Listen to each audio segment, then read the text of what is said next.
আসসালামু আলাইকুম সম্মানিত দর্শক। আর যাই হোক, শেখ হাসিনার পক্ষে কথা বলার মতো একজন আইনজীবী তো দাঁড় হয়েছেন আদালতে, এটাই বড় কিছু। কারণ প্রথমে আন্তর্জাতিক অপরাধ ট্রাইব্যুনালে শেখ হাসিনার পক্ষে যে আইনজীবীকে নিয়োগ দেওয়া হয়েছিল, সেই আইনজীবী তো ব্যক্তিগতভাবেই শেখ হাসিনাকে দেখতে পারতেন না। ব্যক্তিগতভাবে শেখ হাসিনার প্রতি সেই আইনজীবীর একটা আক্রোশ ছিল, রাগ ছিল, ঘৃণা ছিল। সোশ্যাল মিডিয়া সহ টক শোতে বুদ্ধিজীবীরা সবাই সমালোচনা করা শুরু করলো, যে ব্যক্তি একজন ব্যক্তি আর একজন ব্যক্তিকে দেখতেই পারেন না, তার বিরোধিতা করেন, সে কীভাবে ওই ব্যক্তির পক্ষ হয়ে আইনিভাবে লড়বেন।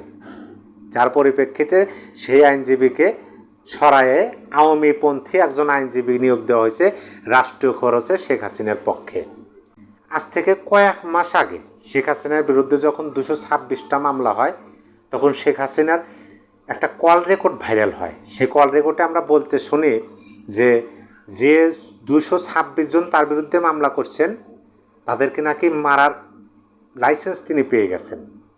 যার পরিপ্রেক্ষিতে আদালতে মামলা হয় এবং সেখানে উল্লেখ করা হয় যে তর্কিত এই কনভারসেশনের মাধ্যমে শেখ হাসিনা বাংলাদেশে তার বিরুদ্ধে করা মামলার বাদী, সাক্ষী, তদন্তকারী কর্মকর্তা সহ যারা এই বিচার প্রক্রিয়ার সঙ্গে জড়িত তাদের হত্যা করা, বাড়িঘর জ্বালিয়ে দেওয়া এবং নানানভাবে তাদের হুমকি দিয়েছেন, যেটা আন্তর্জাতিক অপরাধ ট্রাইব্যুনালে আইন অনুযায়ী এই ট্রাইব্যুনালের বিচারাধীন প্রক্রিয়াকে প্রেজুডিস করার অপরাধ।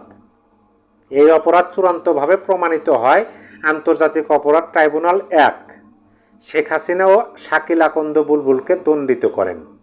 শেখ হাসিনাকে 6 মাসের বিনাশ্রম কারাদণ্ড ও শাকিল আকন্দ বুলবুলকে 2 মাসের বিনাশ্রম কারাদণ্ডে দণ্ডিত করেন ট্রাইব্যুনাল।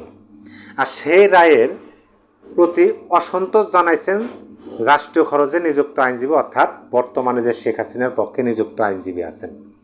তিনি বলছেন যে রায় দেখে পরবর্তী পদক্ষেপ নেওয়া হবে। তিনি কথা বলছেন যে তার যে কল রেকর্ডটা ভাইরাল হচ্ছিল, সেই বিষয়ে যে মামলা হয়েছে এবং সেটার যে প্রমাণ আদালতে উপস্থাপন করা হয়েছে, সেটা শুধুমাত্র লিখিত একটা কাগজ এবং সেখানে যাদের সিগনেচার আছে তারা সবাই ওনাদেরই লোক। এটা যে মানে ব্যাপকভাবে গ্রহণযোগ্যতা, এই বিষয়ে তার সন্দেহ আছে বা অসন্তোষ তিনি পোষণ করছেন। রায় দেখে তিনি পদক্ষেপ গ্রহণ করবেন।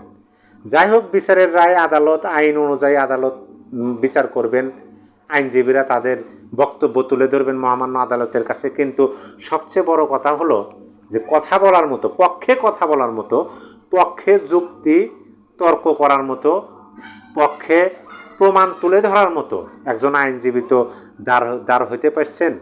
যেভাবেই হোক, প্রথমে তো আর সেটা পারছিলেন না। প্রথমে তো তার বিপক্ষে যিনি, সেই আইনজীবী হয়েছিলেন, মানে বাদী পক্ষের আইনজীবী পক্ষের, বিবাদী পক্ষের আইনজীবী পক্ষের, এরকম, মানে যিনি বিবাদী, যার বিরুদ্ধে অভিযোগ, তার বিপক্ষে, মানে দুজন আইনজীবী, প্রথম পক্ষ দ্বিতীয় পক্ষ, একজন বাদী পক্ষের একজন বিবাদী পক্ষের, দুজনই এক পক্ষেরই কিন্তু কাজ করতেছেন দুই পক্ষের হয়। এরকম হয়েছিল না? সেই জন্য আমি বললাম যে শেখ হাসিনার ভাগ্য খুলে গেছে। এটা আমার কাছে ভালো লাগছে। যে আর যাই হোক, বিচারের গতি চলুক, প্রমাণ সাপেক্ষ কাজ হোক, কিন্তু পক্ষে কথা বলার মতো মানুষ থাকুক। শুধু এক পক্ষ বা একচোখাভাবে কাজগুলো হোক, সেটা কারোরই কাম্য নয়। সম্মানিত দর্শক, আপনার মূল্যবান মতামত কমেন্ট বক্সে জানিয়ে দেবেন। সবাই ভালো থাকবেন, সুস্থ থাকবেন। আল্লাহ হাফেজ।